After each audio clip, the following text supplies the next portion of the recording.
Good evening, ladies and gentlemen, and welcome to Pathbender.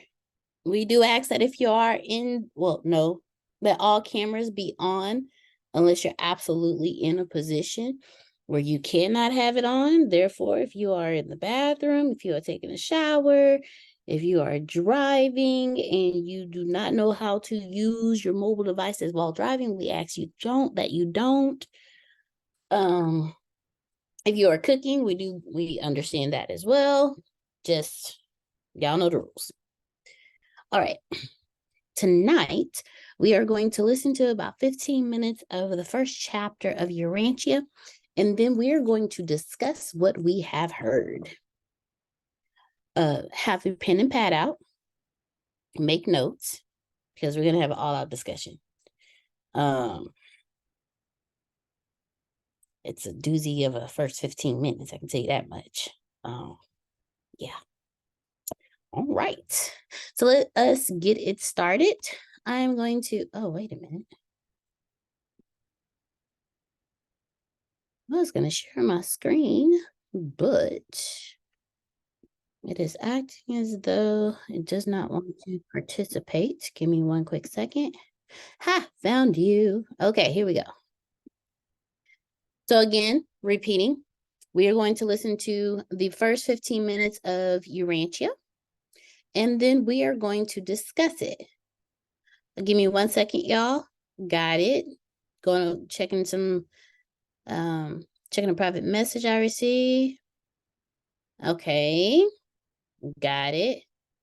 All right. Okay, so I know where everybody is, what everybody's doing. Got it covered. All right, here we go. Thank you, Grace, for the update. And let's get it started. So we're gonna listen to the first 15 minutes of Urantia. Please make any notes that you want to, thank you very much, Grace, that you want to bring up. Remember, this is a safe place. This is not a place of, oh no, whatever I say is going to be wrong. This is a place of, these are my thoughts. I'm vocalizing them. And here's what I think. All right, here we go. First 15 minutes. It's a doozy, so make sure you got your pen and pad ready to make notes. If you are driving, like Chef Jay, please don't make notes. Chef, please don't make notes while you're driving. Don't do that. All right. So here we go. First 15 minutes of Urantia. Let us roll. All right, here we go. Oh, hold on, y'all. 3. God is a universal spirit. God is spirit. Part 1. The Central and Super Universes. Sponsored by a Uversa Corps of Super Universe personalities, acting by authority of the Orvanton Ancients of Days. Paper 1. The Universal Father. The Universal Father is the God of all creation, the first source and center of all things and beings. First think of God as a creator, then as a controller, and lastly, as an infinite upholder. The truth about the Universal Father had begun to dawn upon mankind when the prophet said, "You, God, are alone. There is none beside you. You have created the heaven and the heaven of heavens with all their hosts. You preserve and control them. By the sons of God were the universes made. The Creator covers himself with light as with a garment, and stretches out the heavens as a curtain." Only the concept of the Universal Father, one God in the place of many gods, enabled mortal man to comprehend the Father as divine creator and infinite controller. The myriads of planetary systems were all made to be eventually inhabited by many different types of intelligent creatures, beings who could know God, receive the divine affection, and love him in return. The universe of universes is the work of God and the dwelling place of his diverse creatures. God created the heavens and formed the earth. He established the universe and created this world not in vain. He formed it to be inhabited. The enlightened worlds all recognize and worship the Universal Father, the eternal maker and infinite upholder of all creation. The will creatures of universe upon universe have embarked upon the long, long paradise journey, the fascinating struggle of the eternal adventure of attaining God the Father. The transcendent goal of the children of time is to find the eternal God, to comprehend the divine nature, to recognize the universal Father. God-knowing creatures have only one supreme ambition, just one consuming desire, and that is to become, as they are in their spheres, like Him as He is in His paradise perfection of personality and in His universal sphere of righteous supremacy. From the universal Father who inhabits eternity, there has gone forth the supreme mandate, "Be you perfect, even as I am perfect." In love and mercy, the messengers of paradise have carried this divine exhortation down through the ages and out through the universes, even to such lowly animal origin creatures as the human races of Urantia. This magnificent and universal injunction to strive for the attainment of the perfection of divinity is the first duty and should be the highest ambition of all the struggling creature creation of the God of perfection. This possibility of the attainment of divine perfection is the final and certain destiny of all man's eternal spiritual progress. Urantia mortals can hardly hope to be perfect in the infinite sense, but it is entirely possible for human beings, starting out as they do on this planet, to attain the supernal and divine goal which the infinite God has set for mortal man, and when they do achieve this destiny, they will, in all that pertains to self-realization and mind attainment, be just as replete in their sphere of divine perfection as God Himself is in His sphere of infinity and eternity. Such perfection may not be universal in the material sense, unlimited in intellectual grasp, or final in spiritual experience, but it is final and complete in all finite aspects of divinity of will, perfection of personality motivation, and God consciousness. This is the true meaning of that divine command, "Be you perfect, even as I am perfect," which ever urges mortal man onward and beckons him inward in that long and fascinating struggle for the attainment of higher and higher levels of spiritual values and true universe meanings. This sublime search for the God of universes is the supreme adventure of the inhabitants of all the worlds of time and space. 1. The Father's Name. Of all the names by which God the Father is known throughout the universes, those which designate Him as the first source and the universe center are most often encountered. The first Father is known by various names in different universes and in different sectors of the same universe. The names which the creature assigns to the Creator are much dependent on the creature's concept of the Creator. The first source and universe center has never revealed Himself by name, only by nature. If we believe that we are the children of this Creator, it is only natural that we should eventually call Him Father. But this is the name of our own choosing, and it grows out of the recognition of our personal relationship with the first source and center.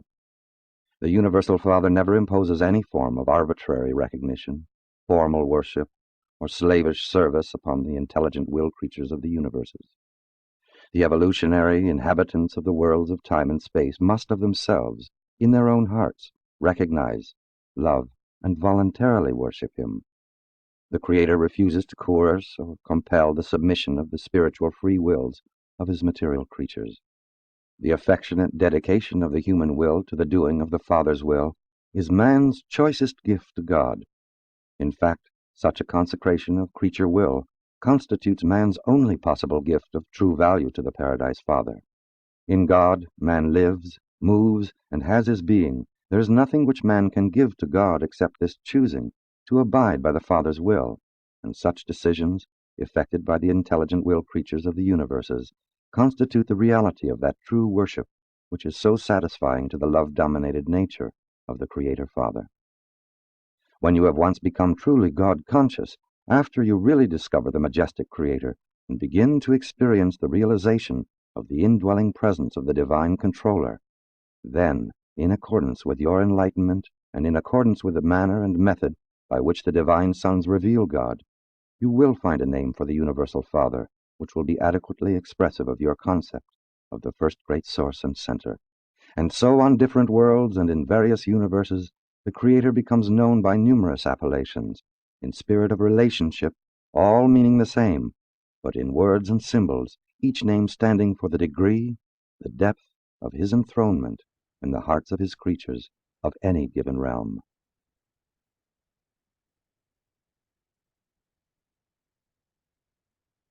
I'm You're talking. oh, they even say you're muted. I'm gonna pause it right here. I don't know how far deep we're in because I can't see it on my little thingy. So I'm gonna refresh it. Hopefully it'll let me refresh it. I have no clue how far we've gotten. So give me 1 second, guys. I don't know what's going on. Just having a couple of technical difficulties. That's all. Just a couple of technical difficulties. All right. You're good at handling those, so we'll be Well, thank you. Thank you very much. All right. Near the set. I found it. Go back 30 seconds. Now I'm going to share. And bam. All right. Let's get it finished. You'll find a name for the Universal Father, which will be adequately expressive of your concept of the first great source and center. And so on different worlds and in various universes, the Creator becomes known by numerous appellations, in spirit of relationship, all meaning the same, but in words and symbols, each name standing for the degree, the depth of his enthronement in the hearts of his creatures of any given realm. Near the center of the universe of universes, the Universal Father is generally known by names which may be regarded as meaning the first source. Farther out in the universes of space, the terms employed to designate the Universal Father more often mean the universal center.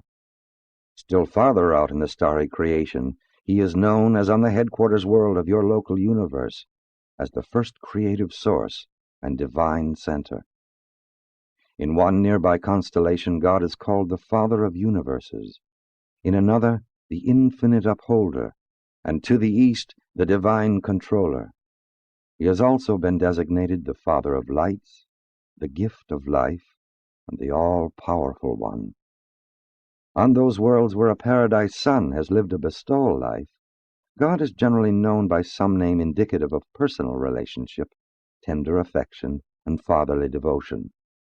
On your constellation headquarters, God is referred to as the Universal Father, and on different planets in your local system of inhabited worlds, he is variously known as the Father of Fathers, the Paradise Father, the Havona Father, and the Spirit Father. Those who know God through the revelations of the bestowals of the Paradise Sons eventually yield to the sentimental appeal of the touching relationship of the creature-creator association and refer to God as our Father. On a planet of sex creatures, in a world where the impulses of parental emotion are inherent in the hearts of its intelligent beings, the term Father becomes a very expressive and appropriate name for the eternal God. He is best known, most universally acknowledged, on your planet, Urantia, by the name God. The name he is given is of little importance. The significant thing is that you should know him and aspire to be like him. Your prophets of old truly called him the everlasting God, and referred to him as the one who inhabits eternity. 2. The reality of God. God is primal reality in the spirit world. God is the source of truth in the mind spheres. God overshadows all throughout the material realms.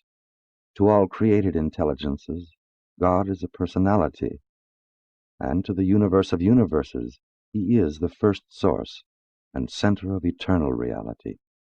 God is neither man-like nor machine-like. The first Father is universal spirit, eternal truth, infinite reality, and Father personality. The eternal God is infinitely more than reality idealized or the universe personalized. God is not simply the supreme desire of man, the mortal quest objectified. Neither is God merely a concept, the power potential of righteousness. The Universal Father is not a synonym for nature, neither is he natural law personified. God is a transcendent reality, not merely man's traditional concept of supreme values. God is not a psychological focalization of spiritual meanings, neither is he the noblest work of man. God may be any or all of these concepts in the minds of men, but he is more. He is a saving person and a loving Father to all who enjoy spiritual peace on earth and who crave to experience personality survival in death. The actuality of the existence of God is demonstrated in human experience by the indwelling of the divine presence, the spirit monitor sent from paradise to live in the mortal mind of man and there to assist in evolving the immortal soul of eternal survival. The presence of this divine adjuster in the human mind is disclosed by three experiential phenomena. 1. The intellectual capacity for knowing God, God consciousness. 2.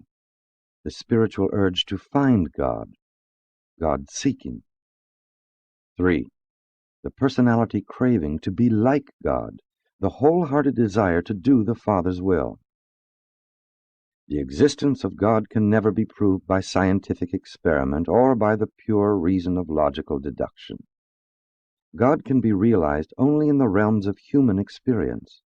Nevertheless, the true concept of the reality of God is reasonable to logic, plausible to philosophy, essential to religion, and indispensable to any hope of personality survival. Those who know God have experienced the fact of his presence. Such God-knowing mortals hold in their personal experience the only positive proof of the existence of the living God which one human being can offer to another. The existence of God is utterly beyond all possibility of demonstration, except for the contact between the God consciousness of the human mind and the God presence of the thought adjuster that indwells the mortal intellect and is bestowed upon man as the free gift of the universal Father. In theory, you may think of God as the creator, and he is the personal creator of paradise and the central universe of perfection, but the universes of time and space are all created and organized by the paradise core of the Creator's sons. The universal Father is not the personal creator of the local universe of Nebadon. The universe in which you live is the creation of his son, Michael. Though the Father does not personally create the evolutionary universes, he does control them in many of their universal relationships and in certain of their manifestations of physical, mindal, and spiritual energies.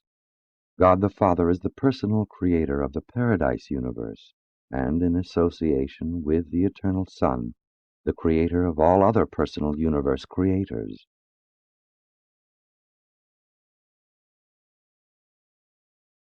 All right. I'm going to pause it there because it's about to start another section. And let's talk. Who wants to go first? And I know y'all probably like, well, what are we going to talk about? We're going to talk about what we just heard, our thoughts on that, our emotions on that. So let's go. Who would like to unmute and go first? I am a moderator. That's what I am tonight. I am a moderator. Go ahead, Renee. I have something I'd say, I had written down, it says that, Father's name known by different names and also by nature, by relationship. And I was like, okay, because, you hear that in church, what I'm saying, where because of different testimonies, people know God to be a certain thing to them. It's like I've heard people say, God is a healer. God is my Father. I've heard that. So I was like, okay, I can understand that because God is different things to everybody. It's not the same thing, but so I was like, okay, and also that he's the source of truth. I was like, okay, yeah. because that's the comparison. Because if we know that something comes from God, then it is perfect. It is the truth. But if something that shows up that is not that, then you know that that's not the DNA of what God is, because it's the opposite. So I was just making some notes of that, but I agree. There was some things that kind of that I didn't catch at the beginning. I was just like, okay, so it went probably over my head, but what I did hear, I was like, okay, I agree with it, and it's different because sometimes you don't, it's in a different context with this. I mean, not context, but it's just different because I'm used to hearing it in church. So it's not unusual to me, but it is like, okay. It just further explains, I guess, some things that I've heard in church. So yeah, thanks. No, I thank you for sharing. I thank you a lot for sharing.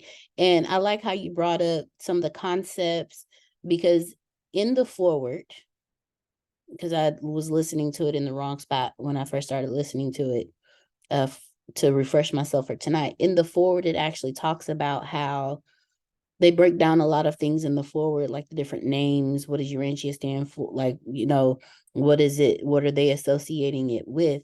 And one of the things said was, because we understand that our language, the human language, is limited to certain things, they try to do their best to speak when it was written, to speak in a language that we would understand. And it wasn't saying that as humans we're dumb. It was just saying that as humans, our concepts are limited when it comes to language. There was a movie that I watched called, it wasn't Interstellar. It was, I think, The Arrival. And in The Arrival, it was a linguist. Her profession, like, she taught language on a scholarly level. And they went to her for her to help them understand the language of the aliens that had arrived. And in the process of doing that, the aliens spoke in this certain type of glyphs, like hieroglyphs. They didn't speak how we spoke. And as she studied it and as she learned it to be able to communicate back with them, she understood that they didn't talk in our time, that their language was a language of past, present, future, all at one time. Like, they spoke in one. And so as they were explaining this in the forward of it, I instantly knew, okay, so there may be some things that I don't catch that they're trying to say. So Renee, I commend you on that part. And before I say any more about what I picked out from it, who else would like to share with us their thoughts or what they heard that caught their attention in the first 15 minutes of Urantia? The floor is open. Let's go. Let's do it. Let's do it. Let's do it. Do it. So sorry. One thing that I got out of it, Deanna,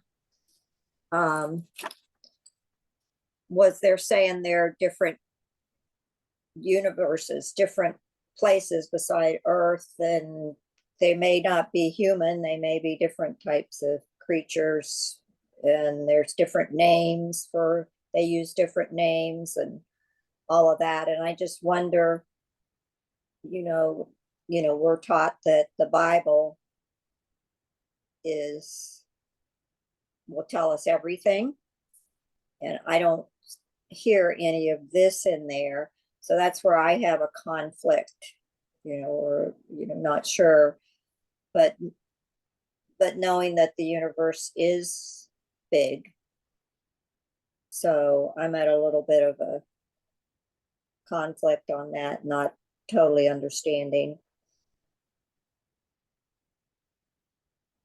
Gotcha. Who else is like Miss Susan? Because they talked about, okay, in Urantia, they're letting us know that there's one infinite creator, but there are multiple universes. And in all of these universes, we each refer to the one infinite creator differently based on our own personal perception of who the one infinite creator is.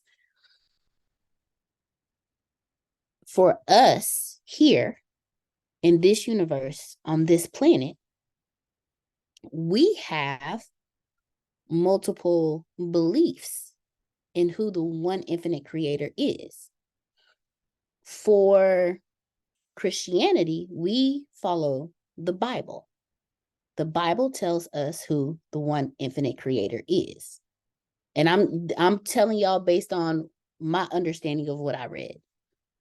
So I understand where Miss Susan is coming from, because she's like, wait, no, I'm a little stuck because I've been taught that the Bible has all the answers, which is absolutely correct and true for us as beings, for this planet in this universe of the multiple universes created by the one infinite creator.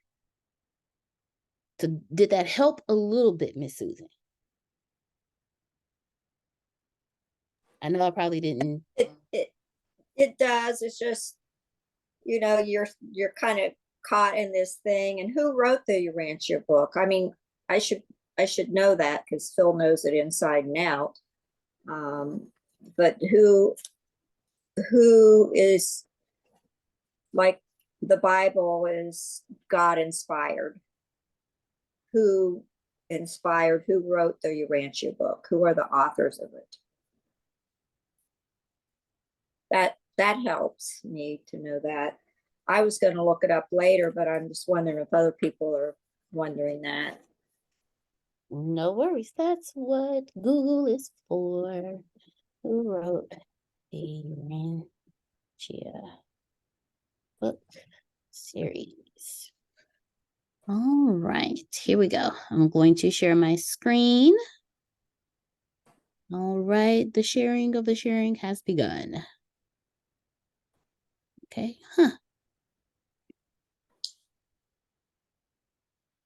All right, that's my VPN, y'all. That's all. Okay, here we go. Yeah, no, necessary cookies only. Thank you very much. Okay. Oh, according to the Wikipedia page about the Urantia book, the author is unknown. On the website, it said the authors include universe beings such as archangels, chief of seraphim, etc. So let's go to the website, truthbook.com. Okay, let's look for something else here. Let's go back to Google. And I may have to stop my screen share so it'll work faster. Bam. All right, let's see who wrote Urantia. Who wrote Urantia? All right, so let's go back. And I'm doing this because I have more than one hand when I asked who else was feeling like Miss Susan. So I want us to answer. Okay, so here it's, he helped the author who, okay, so William Samuel Sadler was an American surgeon, self-trained psychiatrist, and author who helped publish the Urantia book. The book is said to have resulted from Sadler's relationship with a man through whom he believed celestial beings spoke at night. It drew a following of people who studied its teachings. So William Sadler helped publish it, and it was written through the relationship that he had with a man who is unnamed, who he believed celestial beings spoke at night. So that way it almost sounds like the Law of One, because the Law of One was written through celestial beings using a woman to channel through, and questions were asked by two people that were there that she trusted, because there has to be a certain balance in the energies. So there was two people there that she trusted who believed in what she believed in. So it allowed her to be calm enough and have the perfect level of vibration for the celestial beings to channel through. So this book was written through, from what we said, Mr. William here, Mr. William Sattler wrote it from his communications with someone who he believed was being celestial beings were channeling through to speak with him. So I hope that kind of helps, Miss Susie. Okay, awesome. Did that help, Mr. Otis? It did. But piggybacking off of what Miss Susan was saying, the galaxy that we live in is incredibly large, and then it's incredible. It takes more than 100 light years to go from side to side, and then there's others galaxies out there, and all of those have worlds in there, and it's just getting your mind around the being that, one, there are other life forms out there, and two, they may be friendly, but language that we speak is so limited. And I know that English is limited on when you're speaking with others, but just, I guess it's just that much more information to move from me to you, that it's getting your mind around the immensity and our limit, how limited we are is incredible. And even there I was able to express myself, but I know in the universe there's much better ways to express myself.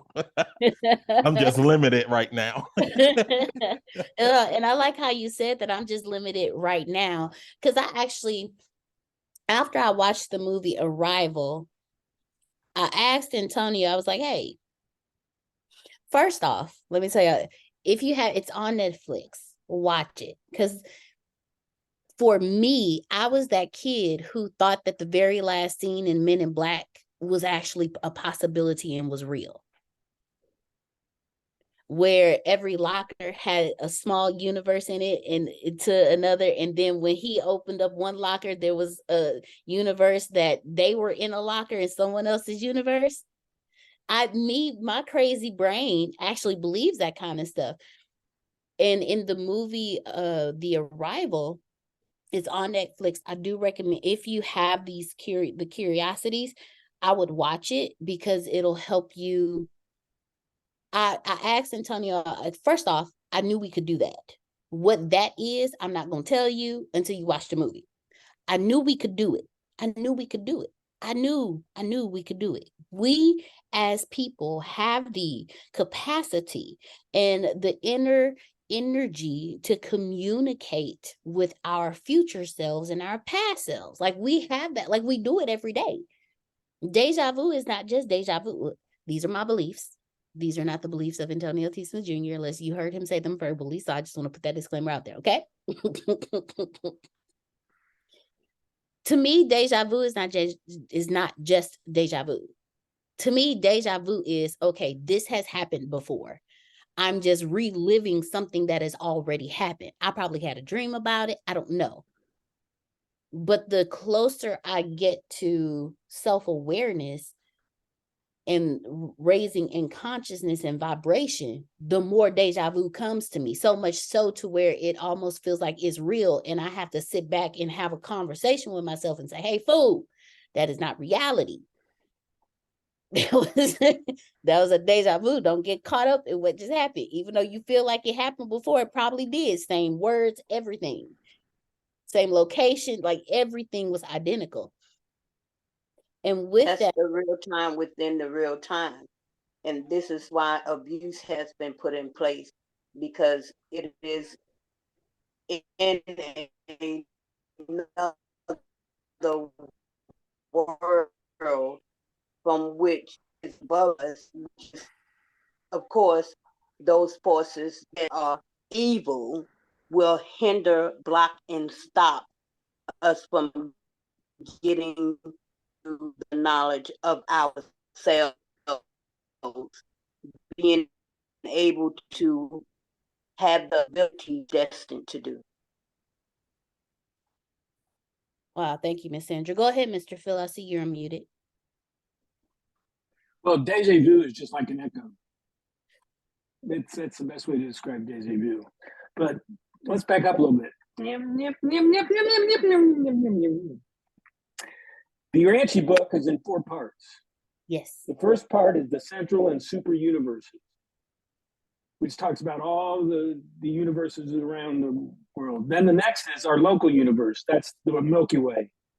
And in the Urantia world, they call it Nelbandon, Nelbadon. It talks about that. Then it talks about Urantia. Urantia is the Earth.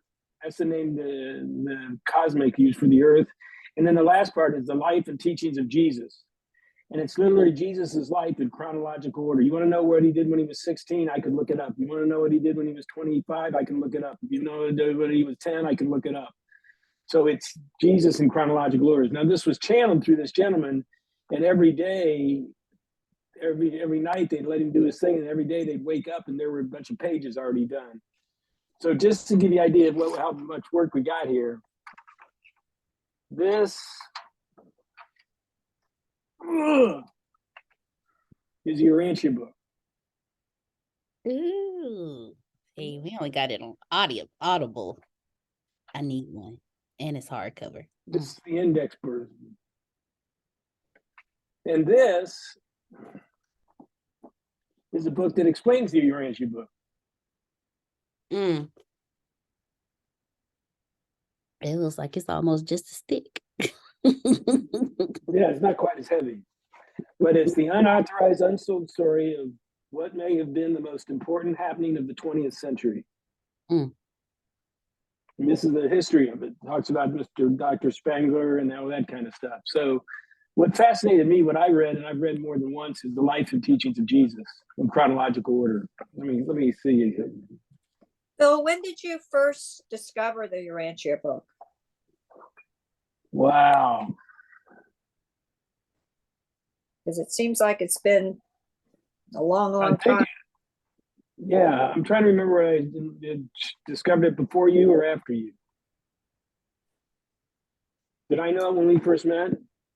I think it was before, because that time in the car when you got out, I really thought you had been beamed up because I couldn't find you anywhere. Yeah, that story is Susan's mother's driving. Susan's in the passenger seat. I'm sitting in the back, and she's backing up. And she said, I should have closed the garage door. I thought she said, could you close the garage door? So I got out of the car to close the garage door. They didn't hear me get out of the car. So they continued to back up, drive down the road, and Susan was talking to me, and then she turned around to see, and I was gone, and she said, he was beamed up. So, I'm sorry. So I would have thought the same thing. Oh, man, okay. Yeah, that's the Urantia type thing.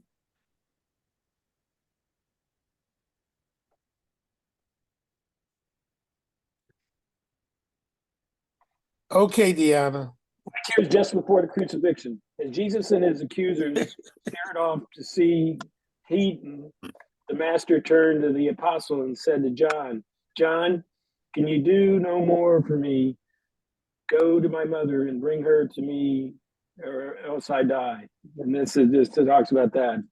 And the end of Judas Iscariot has got that. You see, I like to look at the time when we didn't know much about it. Tomb of Lazarus, there's a Mary Magdalene. Look forward to, when we get to Jesus, we'll be like, okay, You're like that. I understand that part. That Talks part about is Jesus' trip to Rome. Talks about his trips to Rome.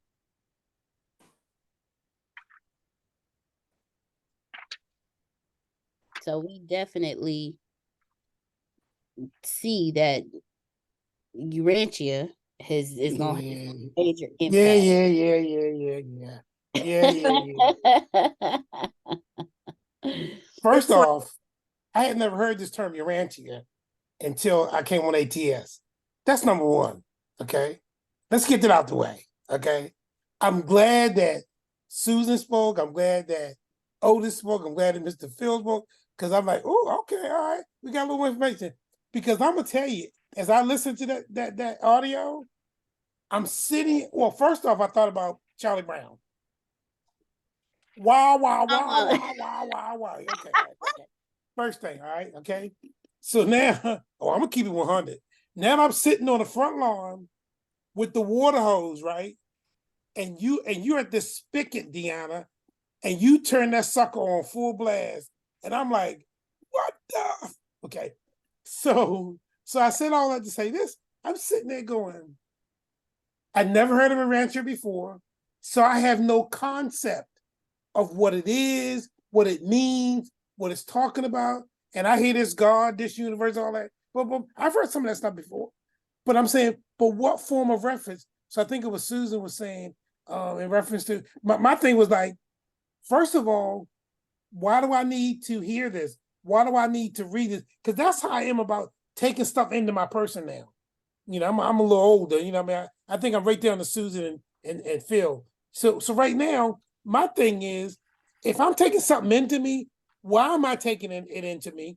What purpose is it going to serve? What am I going to? I don't mind learning. Let me learn. Let me learn. But what purpose is it serving? So when you said I'm going to play this, I had no form of reference. I had nothing to situate it on or place it on or to put it into some type of a construct. So you say we're going to discuss it. Discuss what? Okay. And then say how I'm doing. Okay, yeah. Stop. So that's what I wanted to say. Okay. I'm still open. I'm not condemning, I'm not putting down, but I had no form of reference to absorb what I was hearing, to give an opinion, or to talk about. And then, God bless Mr. Phil, saying, oh, there's 4 subsections here, and blah, blah, blah, blah, blah. And that alone was like, oh, and he messed around and said, Jesus. Uh-oh, no, he didn't. No, he didn't. So, so now my Lord, so I just wanted to share that without being a Debbie Downer or saying that, what are you no, okay. So I just wanted to share that. And I think some other people may have felt that way, but that's just Jerome talking. Yeah, well said, Jerome. No, that's you were Yeah, right on. very much so. Very much so. And I'm grateful for Mr. Phil because he has Mr. Phil. I've read bits and pieces. Mr. Phil is the expert in the field when it comes to well, you've read it more, Mr. Phil. You read it more than we have. And so I'm glad he came on and broke it down that way. So that now you have some reference to what the book was about. So I apologize to y'all for just Well, jumping in. here's something that'll blow your mind. These wise men saw no star to guide them to Bethlehem. The beautiful legend of the Star of Bethlehem originated in this way. Jesus was born August 21st at noon, 7 BC. On May 29, 7 BC, there is occurrence of the extraordinary conjunction of Jupiter and Saturn in the constellation of Pisces. Oh, wow. hey, Deanna, Yes, ma'am. maybe like you said, you picked some of that up in the introduction.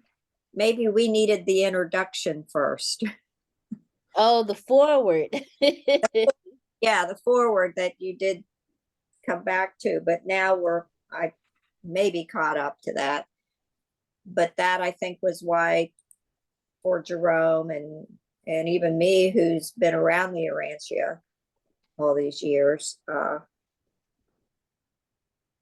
it might have been easier, but I think we maybe past that now. And again, I was following instructions, but I do understand what you were saying, because as I listened to the forward, y'all know the part of the Bible where it goes, Abraham begot this, and I'm just throwing a name out there because I that's the part of the book I never read, just like I didn't listen to the forward because it started doing the same.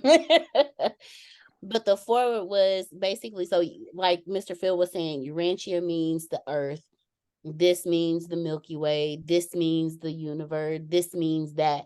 That was what the forward was. So I do apologize to you guys for just throwing y'all in there like that. But I do understand why Antonio is making this a part of Pathfinder, because it's expanding our thought process. Like Uncle Jerome said, hey, I had no context to what we was talking about. Like, where did the book come from? Like, what is the book talking about? But I'm open.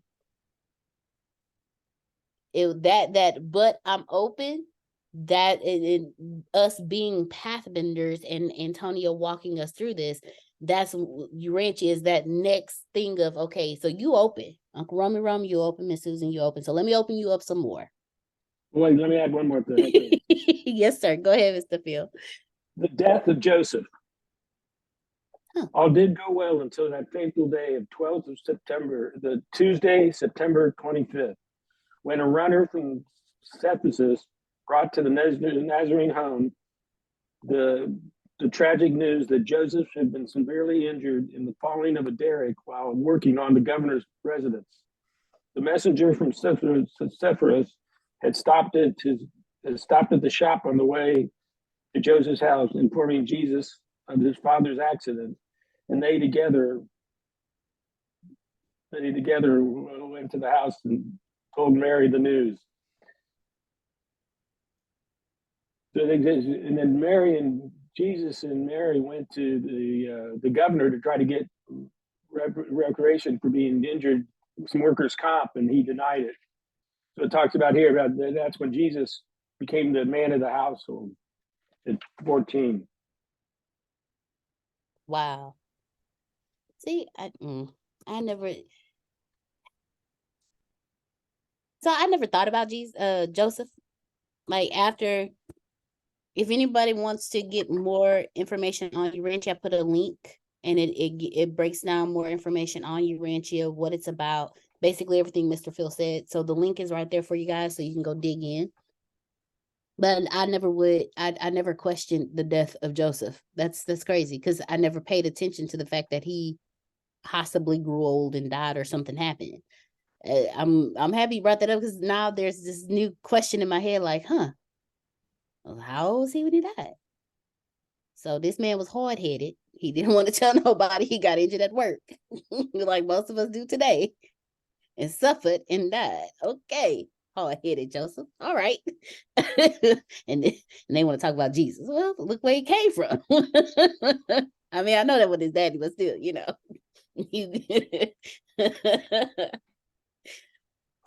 But I thank you. I thank you, Mr. Phil. I thank you, Miss Susan. I thank you, Mr. Otis. I thank you, Uncle Romy Rome. I thank y'all for unmuting and sharing with us, especially Mr. Phil. Thank you so much, because you've read it a lot more than I have. And they say you always miss things the first and second time around. And per Miss Susan, Mr. Phil has read it several times. So we know he know his stuff.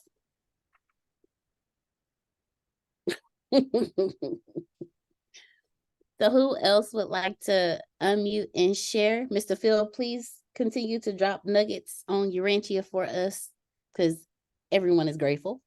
You're giving us a better understanding of the book. But as Pathbenders, I believe this is not what I was told. This is just my beliefs, not the beliefs of Antonio T. Smith Jr. But I believe the reason why we're going through Urantia is because, again, it's spreading our thought process. If we are pathbenders and we're learning to bend our path, then I see where this comes in just in the first 15 minutes. I like what when Renee She said, he's called different things in different areas. And I picked up on that too. So in our universe, in the Milky Way, on the planet Earth, which is, hello, Mr. Phil said it, in the Nelbadon, which is the Milky Way, Nelbadon and Urantia. On Urantia, Earth, us, we call him God. But in other universes, in other galaxies, he has different names. But if you paid attention to the names that they were calling out, they all mean one. They're just different names for the one infinite creator. And what that does for me is, so moment of transparency, I used to get confused.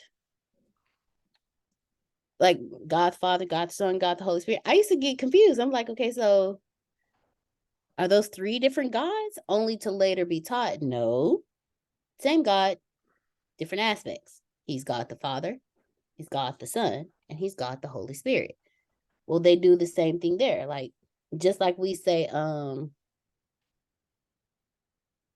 Elohim. Y'all, I gotta sing the song in my head. Hold on. Jehovah Jireh. Like, I had to sing the song, Grace, to get the names. The Jehovah name, Jehovah Jireh, Jehovah Nisi. There we go. Jehovah News.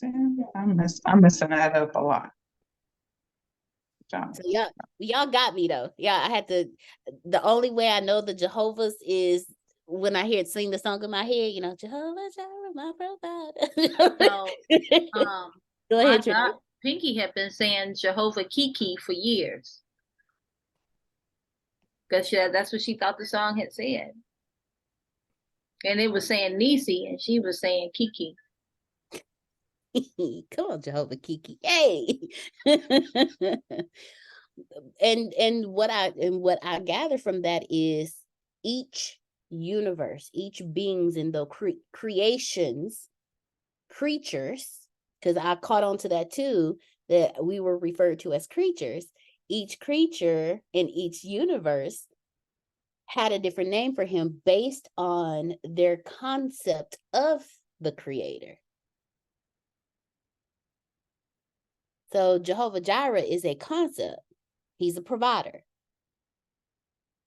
So what I gathered just from the first 15 minutes is no matter what we think, believe, hear, what God is,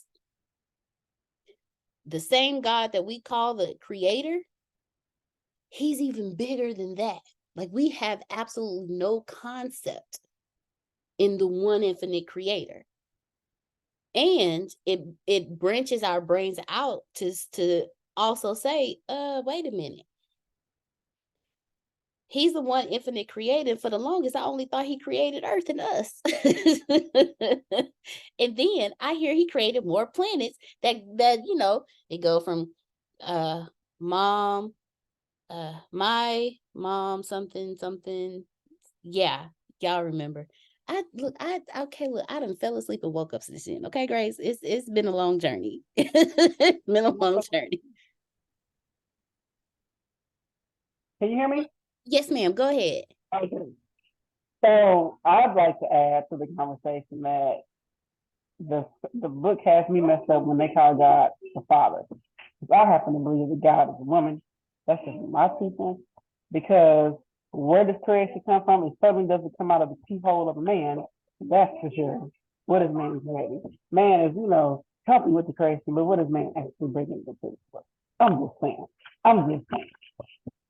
So I had to throw my hand up and protest right there. And then the second thing was, hey, I resemble that remark. And the second thing that had me a little bit messed up when he was like, man or the creature's ultimate goal is to find this one true infinite God. And I was like, see, that's a problem right now because people so focused on finding God and having God help them, they're not helping themselves. They're not looking for themselves. Then he was like, but then that should inspire them to go internal. I was like, okay, he cleaned it up there. He cleaned it up. They got to go within and work on the stuff within instead of looking all out there for some help that ain't really coming, quote unquote. You know what I'm saying? So Yeah, I love it. Thank you, that's Damali. my piece. Now, to help Damali out, they did keep saying father in all of this. And I get that. But God did birth several universes. I'm just saying. So there is a huge possibility that God is woman. I am woman here in New York.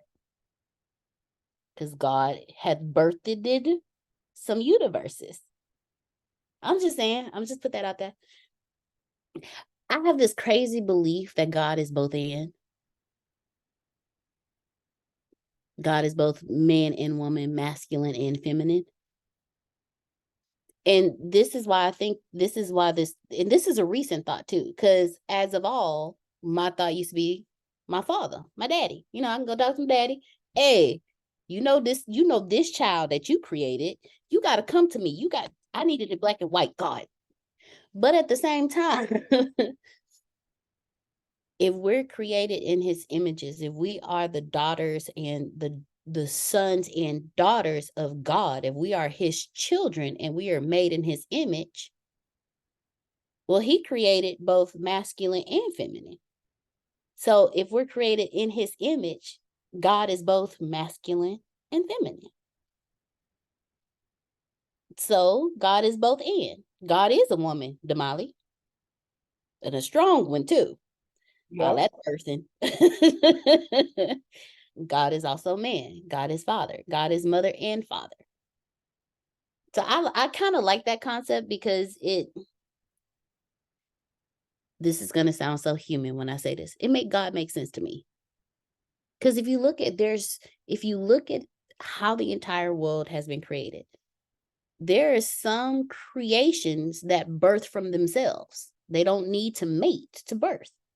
God didn't need somebody to mate with to birth us. And then there are both masculine and feminine in all creation.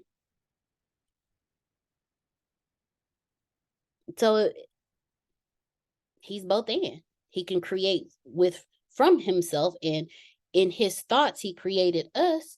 And if we're images of him, and Miss Susan's a woman, Grace is a woman, Mr. Otis is a man, Aiden is a young man, Ashton is a young man, Aaron is a young little girl, Mr. Phil is a man, Renee is a woman, Chef Jay is a woman. I mean, you know, Uncle Rummy Rome and Mr. Calloway are men. So if we are in his image, then there has to be, you know, because I mean, you know, if I'm made in his image, God look good. I'm just saying, you know.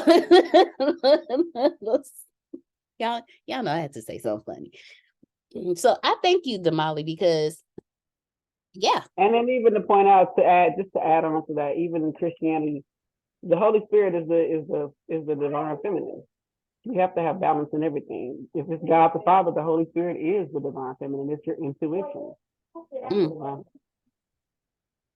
Oh, Damali. Hey.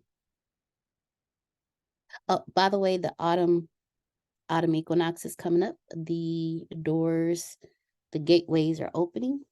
So make sure you do your grounding and your meditations and prayers so you can be open to receive. They say that this is a creative time. I had a thought earlier.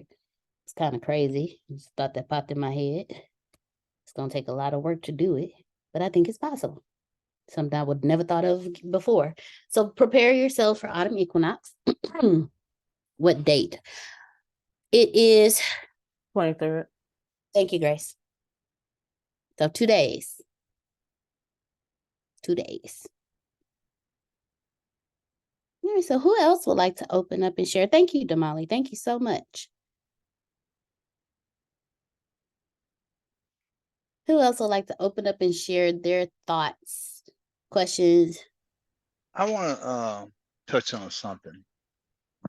I was just listening to you saying, if I may, please. I'm gonna throw a little go to the dark side a little bit here, because you know, I was just having this discussion earlier with my auntie, you know, who's, you know, in church and just you know, wham with it. And I was standing up, I was looking outside, and I was just thinking about every day when I go out here and all the things that are happening and going on. And I heard you just say a minute ago about we are created in the image of God. Now, don't get me wrong. My faith is strong. I've been raised up in the church like a lot of Black folks. But I was saying to my auntie today, and it came out of my mind, I'm a Gemini, and I express myself. And I said, you know what? I said, I'm standing here. Hold on, let me turn my fan down because it drives me nuts. I said, you know what? I said, I'm standing here looking at the window. I said, you know, I'm looking at all that's going on out here and what's happening and everything. I said, doesn't it says that we are created in the image of God, that we are God-like here on earth? And she's like, yeah. And then I said, if that's so, I said, God's a mother lover. And I didn't say mother lover, I said the other word. And she said, you know, and she looked at me in shock. I said, because just think, look at what man is doing out here.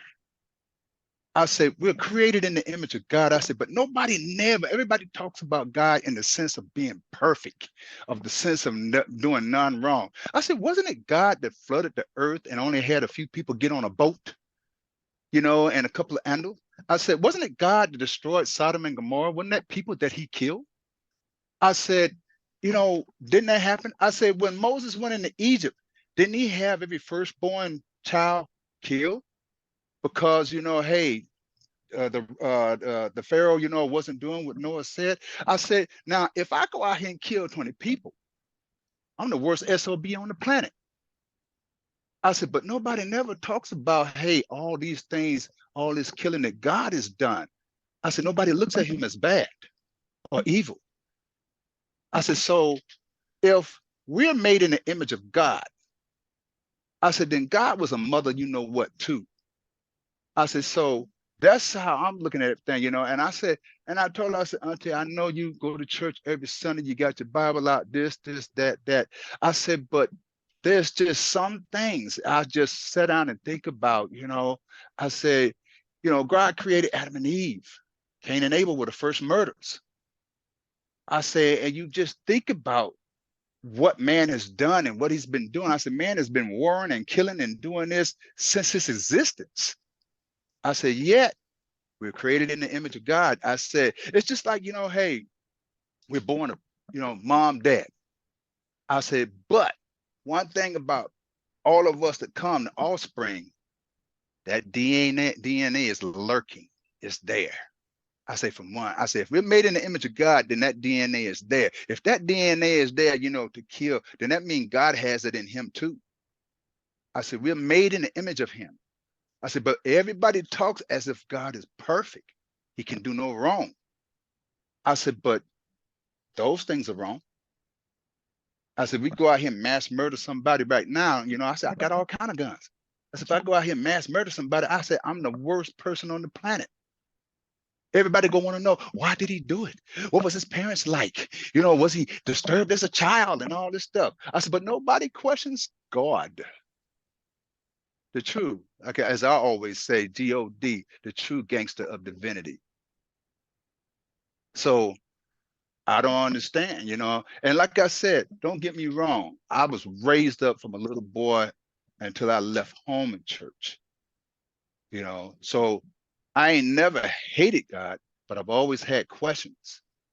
I told her, I said, you know, when I was in prison in Thailand, I read the book, The Blood and the Holy Grail. I said, you always got to be careful what you allow, as Romy Rome said, what you allow to come into your mindset, because once it's dead, you can't undo it. And the blood and the Holy Grail rocked my belief system like you wouldn't believe. And for the first time in my life, you know, which I didn't never do as a kid growing up in church and stuff, you know, hey, for the first time I had questions like, hey, what's this? What's that? What's this? You know, I just find, you know, hey, that we got people here that we say the wrong thing, we could be canceled out in a minute. But certain things that are written, you know, in that book called the Holy Bible, you know, I look at the Vatican.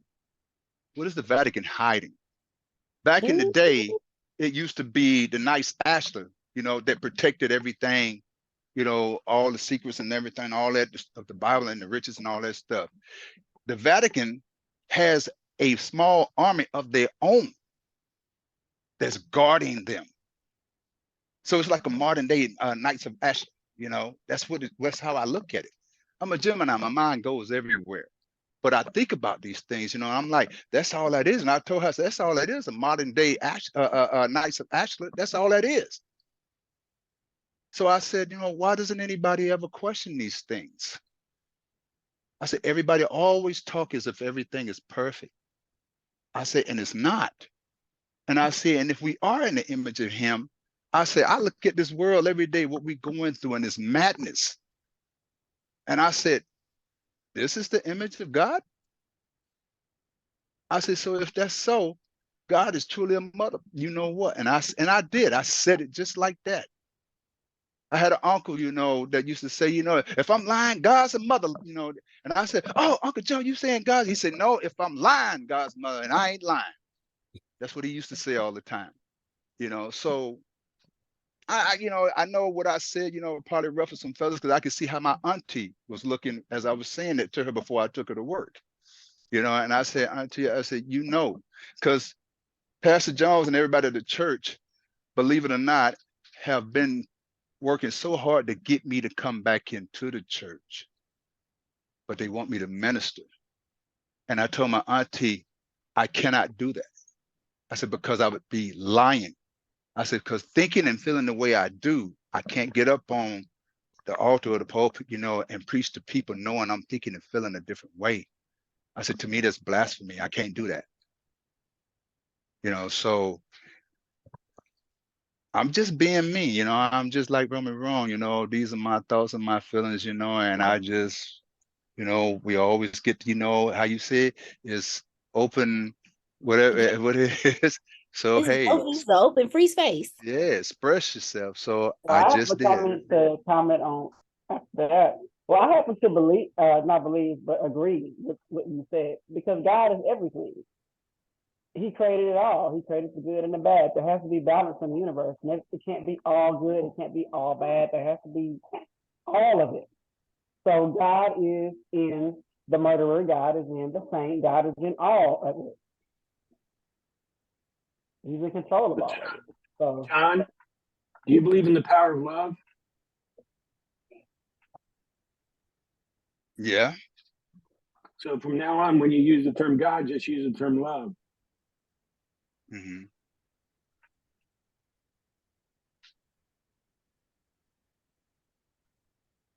I can do that. Sometimes people out here make it hard to do that, but nobody said this would be easy. Mm-hmm. That's true. That's true. That's true. But I can work on that. But no, I'm grateful. Thank you, Mr. Field. Thank you, Damali. Thank you, Uncle John. You have now been deemed and dubbed and knighted as Uncle John. Okay?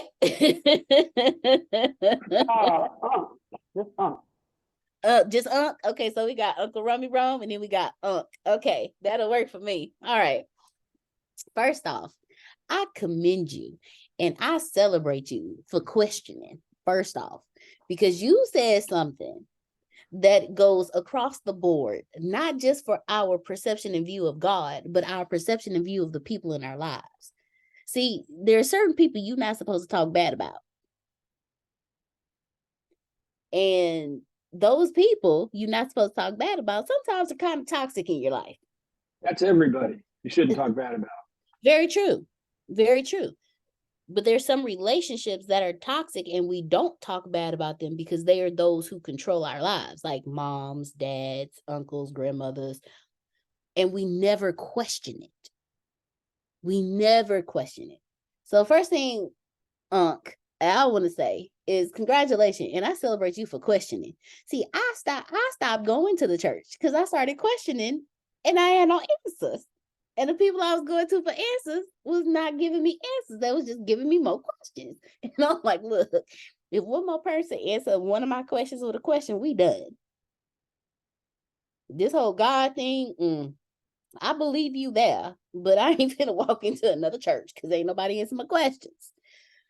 And I believe I believe what Damali was saying as well. I agree, because we're filled with duality. And even Antonio said,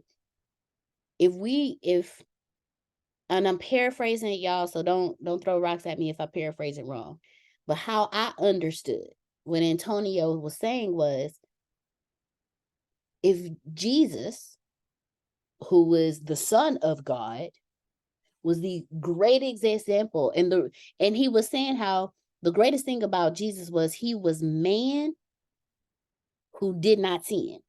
It wasn't that he was the Son of God. He was a man, like, ow, that hurt. He was a man, like, I pitched a little too hard, who did not sin. But what Antonio said was, if he was the greatest of love on earth, then he also had to be the greatest of evil. And if he was God's son, and he was a reflection of his father, then therefore, the apple plus the apple equal an apple. If it quack like a duck, if it walk like a duck, and if it look like a duck, it's a duck. But again, these are my perceptions, these are my revelations, my understandings. These in no shape, form, or fashion reflect the ideals, understandings, and teachings of Antonio T. Smith Jr. I just want to put that out there. This is me, okay? Because y'all bringing up some stuff, and I'll sit here like, ooh, I want to talk about that, but it's I tell people all the time, God got a sense of humor. You want to know how I know he got a sense of humor? Because Grace got a friend who had a vasectomy and then his wife got pregnant. God got a sense of humor. You want to know how I know God got a sense of humor? Because God gave me a boy just like me and knew if I had a girl just like me, I'd kill her. God got a sense of humor.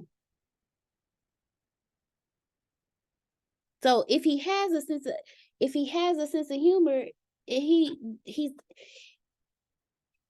he's both in when it comes to masculine and feminine energy, you don't think he both in when it comes to everything else? Okay. Thank you. So I'm glad that you spoke up, Unc. I'm glad you spoke up. I love it. Because you're not the only but person asking that question. it's just no, these are things that have been in me for so long, and I've always, like, every time I step into church, you virtually hear the same scripture being preached on, the same chapters, same, everybody's favorite, and then I'm like, why they don't talk about that, and why they don't talk about that, and why they don't talk about that, and it just never happens. And since you gave the floor, I was sitting here about the verse because I couldn't believe you were actually speaking and you were hitting on it. And I just took my auntie to work, just a couple hours ago, and we were just having this conversation.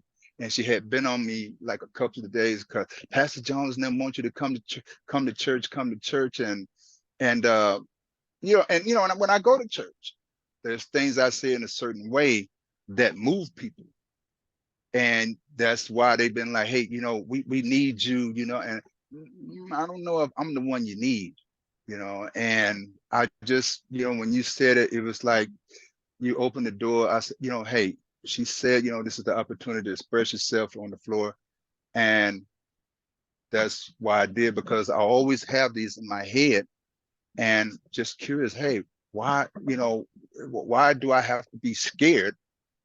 Like, God finna strike you down with a lightning bolt if you say these things.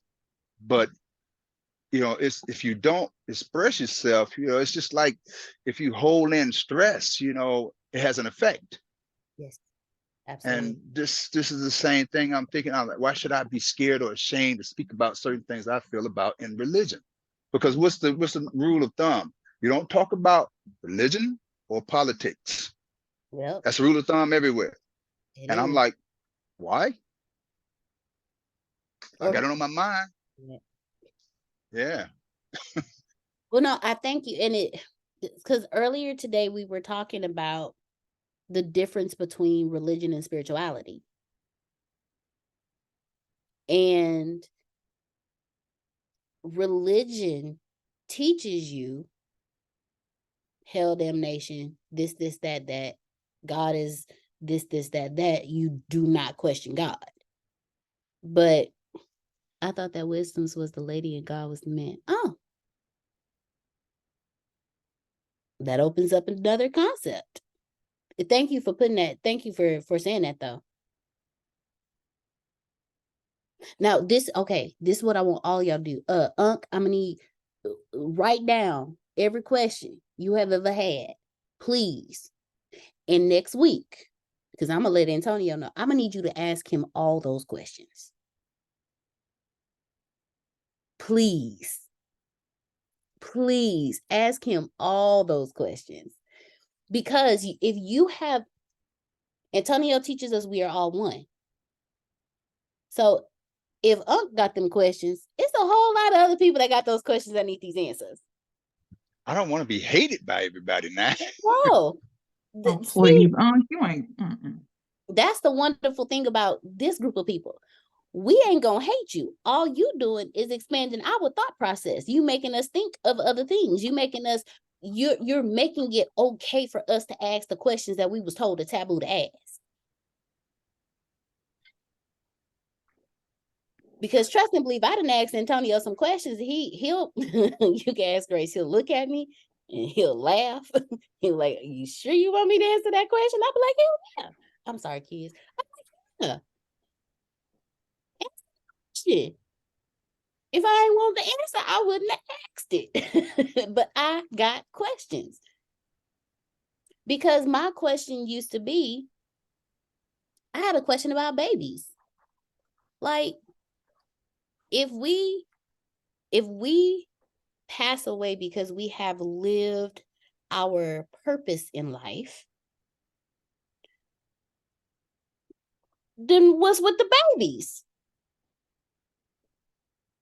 That's you asking the same question of, hey, if we are images of God, what's up with these folks out here killing people? Because if we in his image and we just like him, that means he out here killing people too. So I got some questions that need it. Because I thought about that. You're right. And I thought about it because I said, okay, and when I said earlier, I said, didn't God, flood the world and destroy all these people? Then he destroyed these settlements. Then he take the firstborn. I said, but isn't one of his number one rules is thou shalt not kill? He made the rule, but he went against it. So, I was just having this conversation earlier, and I did say that. I'm like, I said he broke his own rule, but we're supposed to abide by that rule. I said, I don't get it. And again, I'm gonna need you to ask Antonio. What? I forgot what I was about to say. Okay, that means I wasn't meant to say it. Rihanna. Yes, ma'am. Oh, yeah. Talisha and actually, Talisha, give me 1 second because Renee had a hand up first. So Renee and then Talisha, hold on to your thoughts. Y'all, pray for Talisha. She was finna whoop some female. Mm-hmm. Don't do it, Talisha. No, but I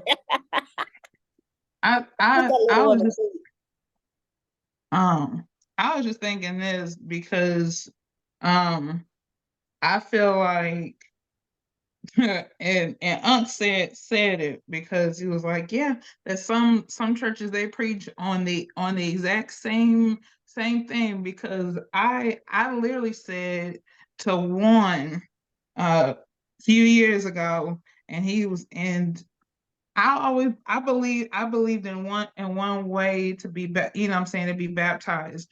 But he had like a double of how people should be baptized. And I was like, he was like, yeah, this is, this is for, so we can kind of for other people that are going to be coming. And I said, and I thought to myself, why are you kind of watering down what the Bible is saying just so people can come to your church? So I feel like there are a lot of preachers that preach on prosperity all of the time without really talking about full the fullness, because there's more than just prosperity. I mean, yeah, people prosper, but hey, there's a lot of them that people was going through, where people were going through the famines.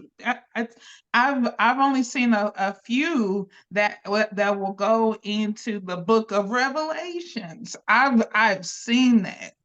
And I'm like, because I feel like some churches be trying to play and just being like, oh yeah, just teach prosperity. That's what people want to hear. I'm sorry. It can't be everything that people want to hear. It is not a buffet. Okay. I don't like beets. All right. I don't like beets. You couldn't force me to eat them. But with some things, you're gonna have to eat the beets and have some chocolate cake. Okay. I mean, I think sometimes people treat the Bible as a buffet that, yeah, we can pick and choose over here. No, you're gonna have to eat the greens along with the turnips, even if you don't like turnips. I like collard greens myself, but sometimes you gotta eat it all to have a well balanced. That's why I think some churches have people walking around here malnourished and dehydrated because but people aren't getting into the word their own selves, but yet churches are some of these churches are not helping by going where some people are too afraid to go. And that's just my thing, because I think people just like, oh, well, we need the numbers. I'm sorry, for every you know what I'm saying, few people, there's a demon or whatever. Because I mean, heck, man, there, you know what I'm saying, God walked with seven, and one of them betrayed him. So I'm just like, you just, yeah, some churches it's just prosperity all the time. But prosperity is great, but there's both. There are two sides of one coin. So that's just what I think. But yeah, thanks. No, thank you. Thank you. Make sure, Renee, any questions you got, I have all, make any questions y'all got. If I say ask Antonio next week, that means that ain't in my expertise. I can only tell you my perception and my personal understanding. Past that, hold all. You better ask Antonio that question, because I want the answer too. Okay, I want this answer that to Unc's question when he said, "Hey, what about this? God out here killing people too." Thank you, Trinace. That's outside of my scope of support. Thank you. So please direct all the questions, all those particular type of questions to Antonio, because it's outside of my scope of support. I like that phrase. Thank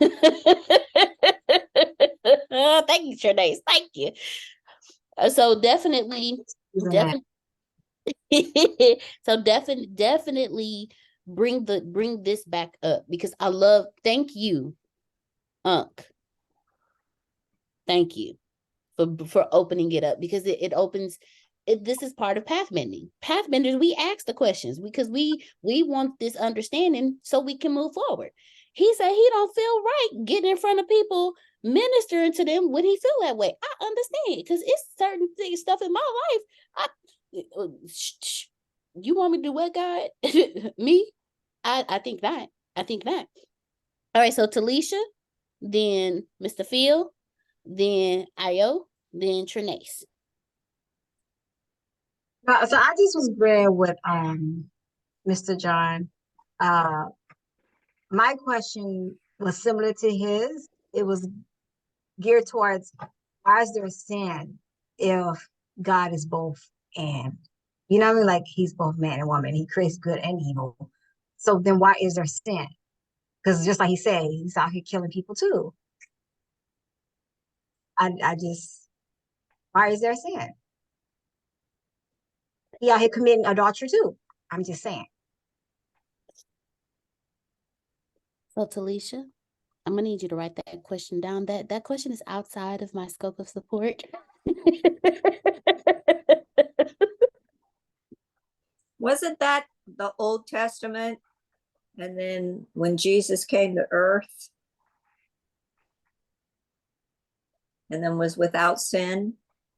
The one thing that I can say that Antonio, the first 15 minutes of Urantia, Tracy, and it's been a journey. It has been a wonderful journey. One thing I can say, when it comes to sin and things of that nature, and Antonio has taught and he has said, Jesus's sacrifice paid for all of us. So when that happened, it cleansed us of our sin. Now, why is there sin? We can try to go with the lifelong excuse of Eve bit from the apple from the tree of knowledge. We can go with the concept of God gifted us free will and people are choosing to make these decisions. We have the Or new could it be concept God consider himself a sinner because we are sinners? We are the image of him. So, hey, if we're the image, then God must know I'm a sinner too. So he passed that down. You can't run from DNA. If we are the image of God, then God must have knew, hey, I'm a sinner too. How else you go to pass that down and say because you're a sinner? How you going to pass it down and say that without knowing it yourself, for yourself? God, he's all knowing. He had to know that. So then you have that concept, which again, Antonio is going to dig into all these. I'm going to send him the replay because I'm going to need him to watch this so he can be ready for next week. He going to be ready, period. But I need him to know these are the things that is out of my scope of support. Here you go. Okay? And then Tracy, Trinace put, if you notice in the New Testament, God stopped smiting people. So there's that too. So maybe after Jesus said, all right, God, you know what? I'll do it. They forgive them for they know not what they do. I'll complete my mission, my purpose. And God was like, okay. So Jesus' sacrifice, there. Maybe Jesus was just tired of God smiting us, and he was like, "Oh Lord, I'm just gonna go down here, and I'm tired of this." He drowning them; they don't care. They just out here doing whatever. They don't seem to care. Let me just go on down here. And then he's like, "Oh my God, look at him! Look at him!" I think I would have changed my mind. That's just straight up. I wouldn't have came down. God was part of the Illuminati.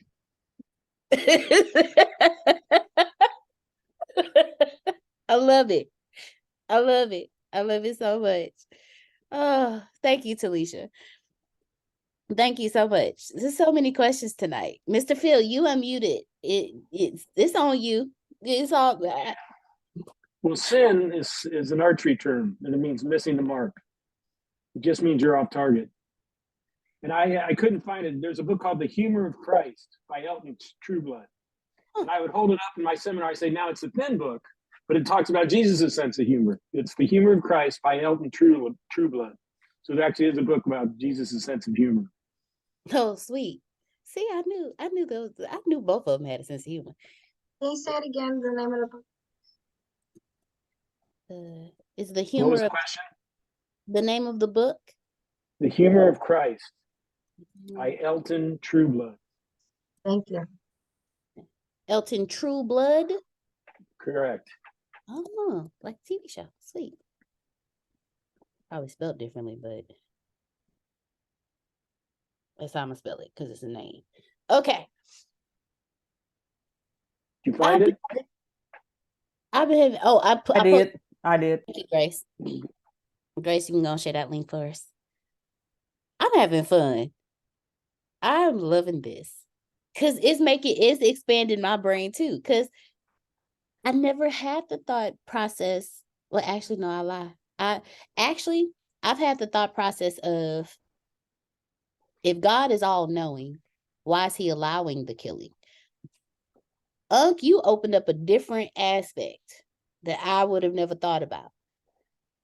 And I'm looking forward to Antonio answering these questions next week because I'm loving it. I am loving it. Well, I would say this, because we talked about, unless we move on, but we talked about this before, about how we choose what we choose before we come on to Earth when we're in a different plane, right? So we know how we're going to live, we know how we're going to die, and we choose to come on Earth to experience life in that way and to bleed off karma or whatever and all those other things. So, why?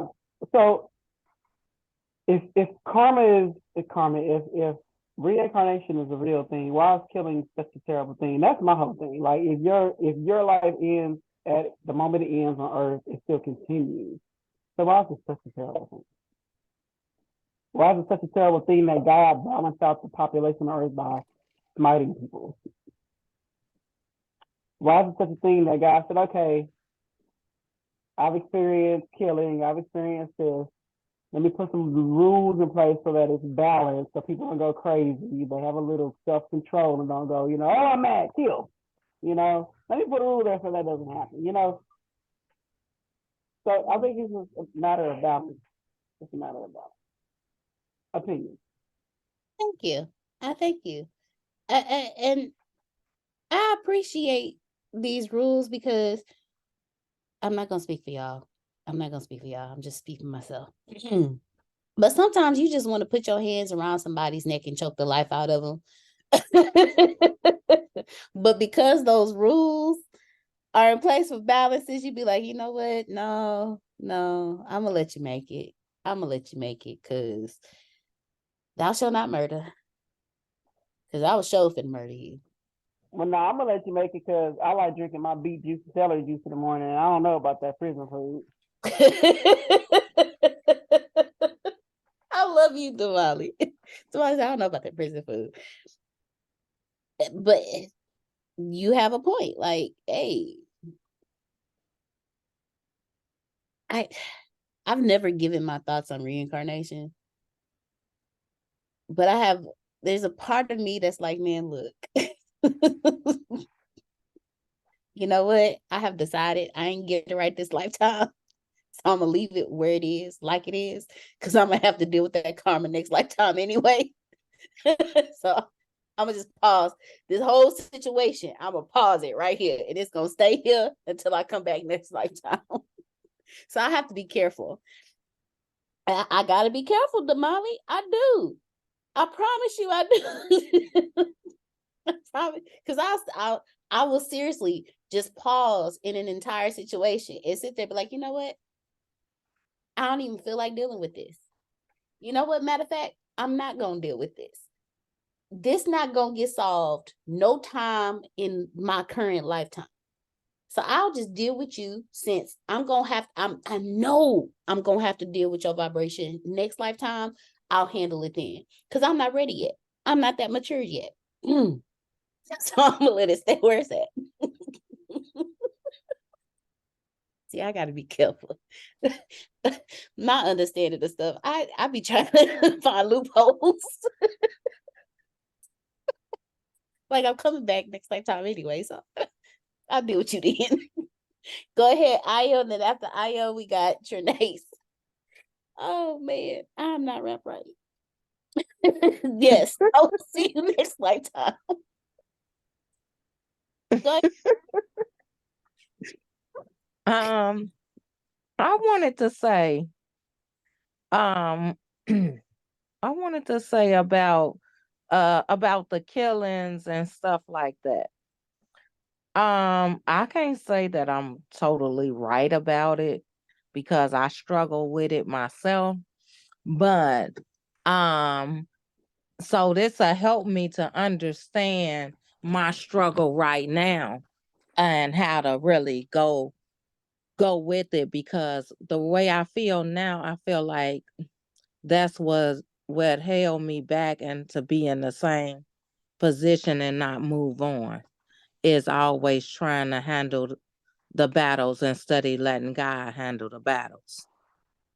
So, I would like to know that question about, every I know from looking at how the world is, we keep on handling our own battles and it keep on going and going and going. The killing never stop because we always using the streets to keep on doing it.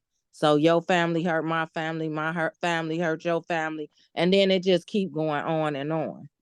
So I was thinking that, that's why he said, let him handle the battles, let him do the killing. And plus, another thing that came to my head about it was, I brought them in here, I take them out, because our parents was good for saying that. So I can see him saying that. I brought him in, I can take him out, but you better not mess with him. Cause that ain't your thing, and that's how I feel about my kids. You better not touch them. I could touch them, but you better not touch them. So I would just like to know am I right about that? How that really works? Cause I feel like I'm in a standstill for protecting my family, myself, and things like that. I'm definitely going to, again, I'm sending Antonio this replay. I'm gonna respond from my understanding, because y'all know I'm a firm believer in Exodus 14:14. Let him fight all my battles. But there is a time where you will be called to take action. Faith without works is dead. I understand that, because we still have to do our part. So it for me, it's okay. I'm in a situation. I'm taking my hands off the situation because I'm a control freak. I have to control everything. I have to. Exodus 14:14 requires me to take my hands off of it. Because when I touch it, it's going to happen my way. And my way don't always work out, okay? It don't always work out. It don't. But I have real life situations of, I told myself that's not my battle. And when I say that's not my battle, that means, God, I understand this is not a part of my purpose. This is not a part of my reasoning for being here. This is not a part of the assignment that you gave me. This is a distraction. Therefore, it is your problem. And then when it gets to a certain point, I hear him say, now you move. I did my part. Now you. My move could be having the hard conversation, which I hate doing, because I avoid conflict at all times. If I feel like the conversation is going to lead into a conflict, I will shut the hell up and not say nothing. But there have been times where my action in his fight is to say something. There's times where my action in his fight, when I am called, is to, okay, it's time for you to do this, because I did this part. And then there are times where you're supposed to work in silence while he fights the bigger battle. And then when he called you, you come and you present yourself faultless in front of everybody, be like, hey, this is what I got. What y'all gonna do? And he would have already done the thing. So when it comes to protecting your family, if it's out of your control, and I'm speaking from what I've learned, if it's out of your control, Io, which means if you put your hands on it, it ain't gonna work. If you let it affect your life, it ain't gonna work. Don't touch it.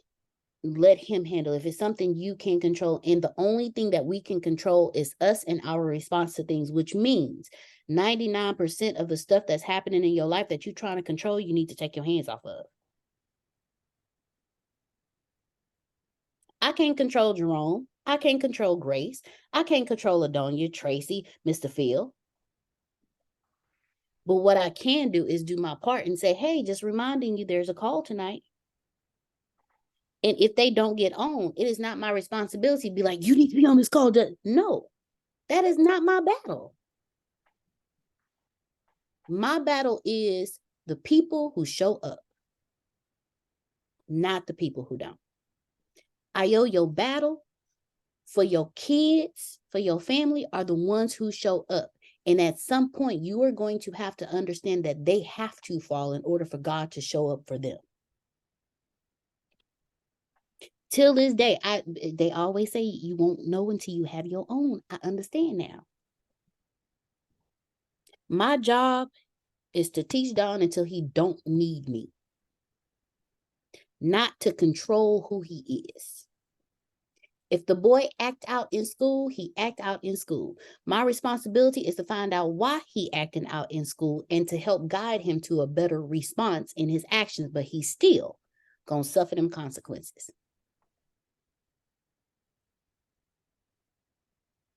So when it comes to, and this is just me, and this is my revelation in your question, because I used to want to know, okay, so when do I protect my son? When do I don't protect him? When do I protect myself?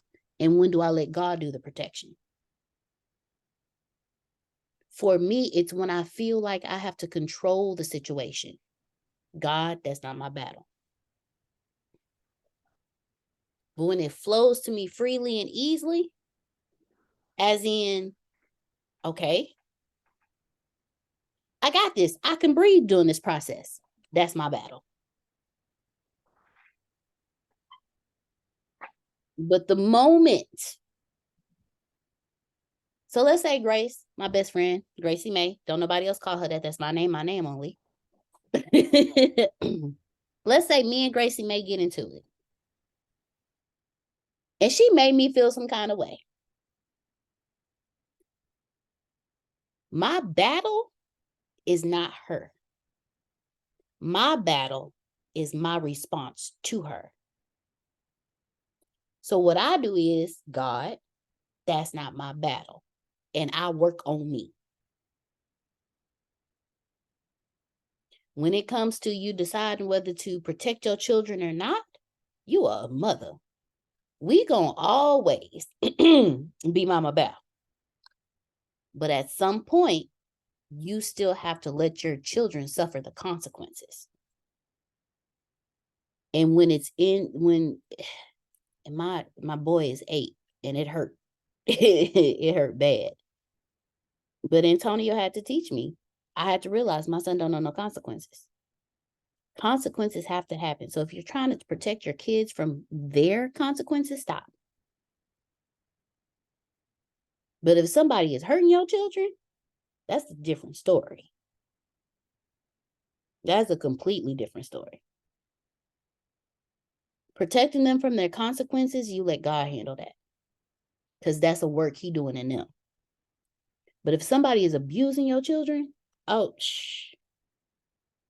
can't comment on that because my first response is violence.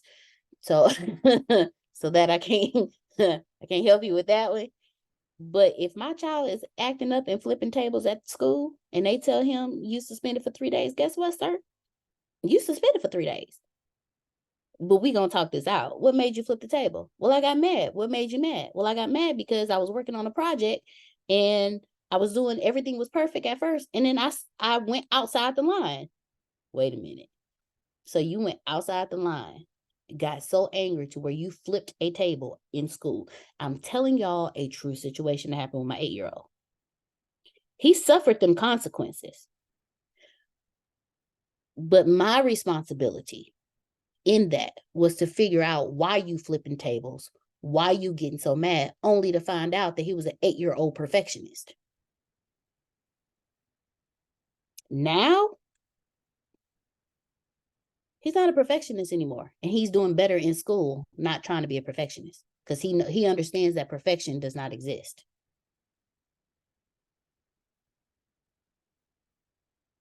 Go ahead, Talisha, and then Trinace.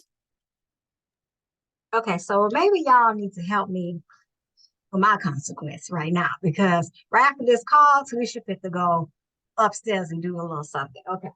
So No, what Talisha gonna do? I got this nice little letter right here because Talisha gonna get sleep tonight. I got this nice little letter right here to tell the upper person about the noise that they be making 2 o'clock in the morning when I'm trying to sleep. And I'm the type of person, when I fall asleep, and when you wake me up, I can't go back to sleep. So I'll be tired all day. So I wrote a nice little letter. And after this call, Felicia's gonna go tape it on the door, and then they gonna read it. And hopefully I don't hear no noise tonight. But with this situation. Thank you, Trinace. Yeah, Talisha, don't do that. Don't do that. Don't do that. Don't do that because they're gonna say that you are harassing them. So what you want to do is report it to the leasing office. They're gonna say you harass of the noise. Y'all can hear it's like ridiculous. Like what are you trying to do? Rip the wall down? Like I don't understand. Report it to the leasing office. Record it on your phone. Record it on your phone and report I it. have recorded on my phone. But before I took it to the leasing, I was trying to be a good neighbor. No, they go say that you are harassing them because we went through that at our other apartment. Chance was trying to be nice and tell them, to kind of calm it down. And they ramped it up even worse. And then Chance was like trying to calm them down. And the office came over and they were like, well, you just reported to us. And if they have too many complaints, then we'll deal with them, i.e. ask them to move. So cover yourself. Don't do that. Because they're not going to listen to you. They may turn that up. Got it. Thank you, Trinace. Yeah, you don't have to make you a target. By doing that, you're making you a target. So tell them, and make sure to tell the leasing office you want to be remained anonymous. They should know that anyway, but you might want to remind them that. Girl, you put that letter on that door, you're gonna be fighting at 2 o'clock in the morning, not sleeping. Because you just got something that's just ignorant. See, I never had this problem because I either lived on the second floor. I have had this problem. I still have this problem with my next door neighbor. Is if they calm down, because I manifested that shit. Honestly, I'm just gonna be honest about that. I manifested that shit. I said they don't be quiet, or they gonna move, and they shut the hell up. Anyway, yeah. So I would not make yourself known that you're the complainer. Just take it to the office. There you go, Talisha. Damali, you a gangster. You know that, right? She is.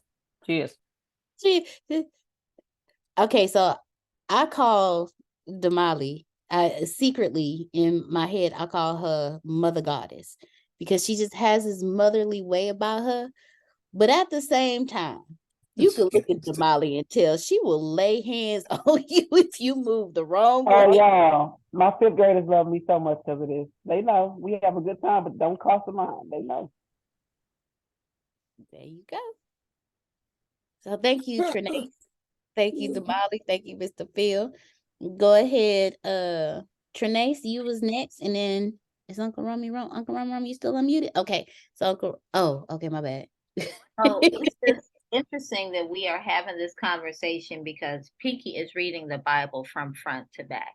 She is going through her spiritual journey. And she called me every time she finds something. She said, you know what, Mommy? God don't play about his people. He will kill you and not take a second thought about it. That go back to what Uncle said earlier. And he said, look at how he made it rain and how he did this. And she was like, God don't play about his people. You better do like he say or else, because he will kill you. I was like, I had never read it like that. But then when she was pointing out the parts, I was like, yeah, I guess she right. But the other thing, the Bible says David is a man after God's own heart. And David would do some real jacked up stuff, right?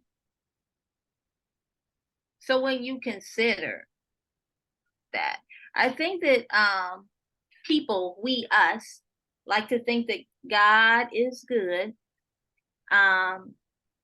without the thought of bad stuff too. You can't have good and not bad. You got to have a balance. There's no light without dark. There's no good without bad. So, I mean, yeah, law of opposites, right? So, I mean, I don't know. I don't know why us Christians be acting like God is all good, because he was smiting people. I'm just saying, just wash, like Wolverine almost.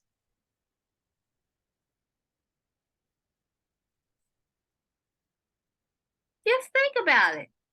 He was telling Cain and Abel, he was like, you bringing me this mess?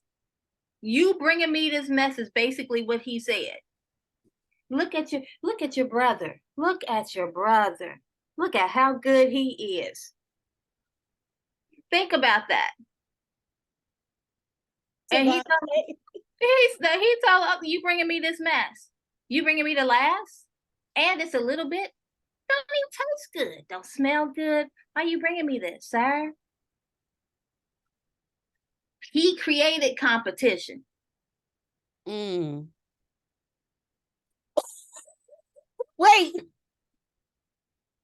I'm sorry. That hit me a little late. That hit me a little late. When you think about it, he did. It's like, hey, your brother did better. What's this for? A little bitty on thing. Put that over there somewhere. Right. Then he was like, well, look at this. He got more praise than I did. Jealousy. There it was. Jealousy. Then God say, I am a jealous God. Look at that. You just solidifying Unks. You just added more to it. I say, man, look, God out here killing people. We ain't questioning it. But you just brought up other aspects. Like, hey. I'm just saying, we can't say that we are God-like and we are God wrapped in flesh and then not have the understanding of how God operates. He will smite you. He will. But thank God for Jesus coming down, despite he knew that we was clowns down here. He knew we was some clowns. All right, I'll go on down here. I don't know. I think I changed my mind. Bring me back up. Bring me back up, God. Woo. I don't want to do this. All right, not my will, but your will. I really don't want to do this. That's what that meant. I really don't want to do this. But no take backsies. First off, if I was Jesus, y'all wouldn't even be here. I wouldn't have came down. Like, let them fools work it out by themselves. Continue smiting them. I don't Go ahead. They ain't learning. What makes you think they're gonna learn when I go down there? They ain't listening to you. So the other part I find about Christianity is we think, we, all us, this is just generic, think that this happened to the whole world, but this was not going on in the whole world, I don't believe, because this was the lineage of Jesus. It was not based on what was going on in the entire world. This was just the tracking of the lineage of Jesus, if you think about it. because it all Adam and Eve.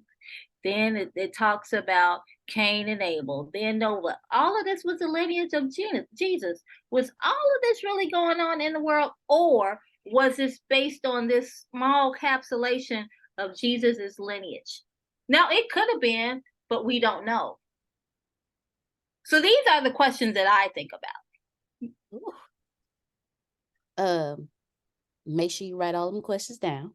I mean, that's my thought process. When Coach Tony Mama was alive, I could ask Auntie J anything, and she don't know judgy Christian, because you know they don't be liking you be asking no question.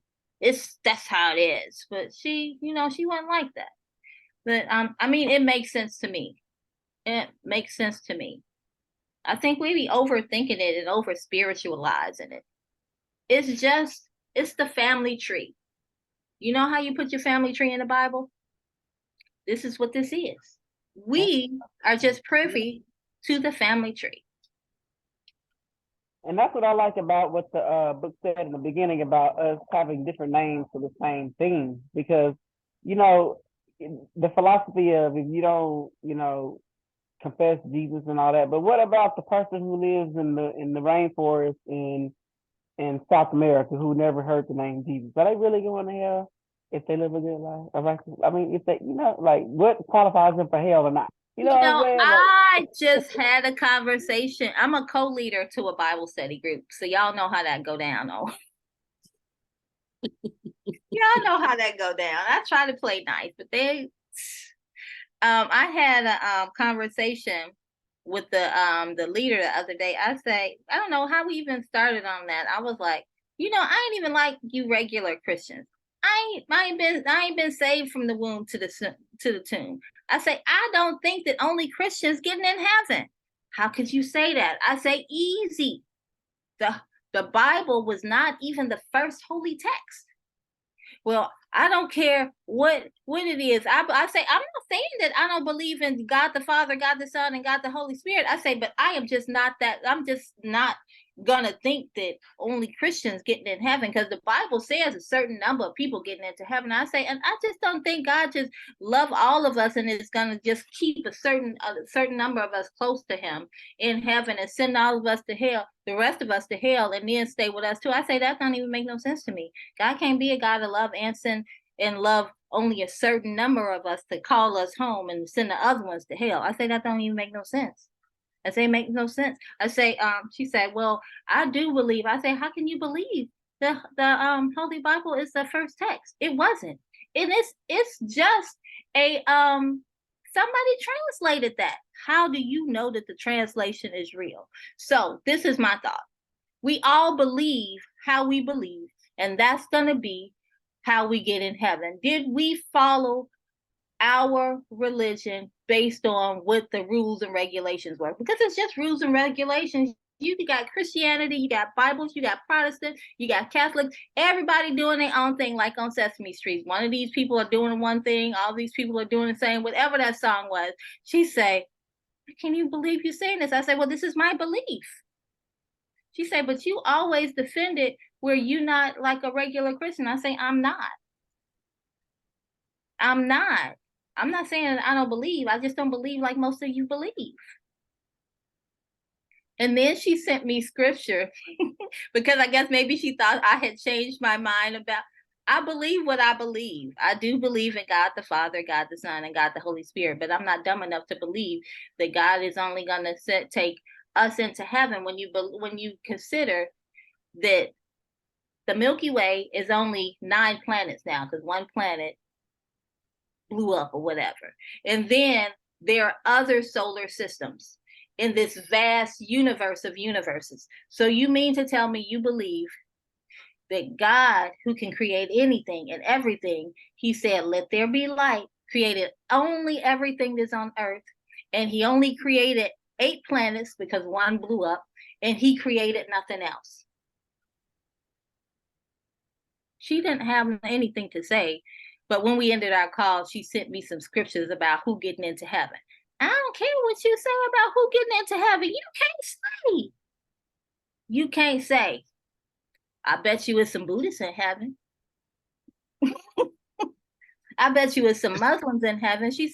I say, well, everybody have the same and similar belief. I say you can go to plenty of the Bible, plenty of the Holy Scriptures in the Quran and everything, and Corinthians in there, but they don't believe in Jesus. They just believe in the form of Jesus. I say, well, they still have the same belief: love, kindness, peace. They still have the same belief. It's people who don't even believe in God and getting God's blessing. Ain't even believers.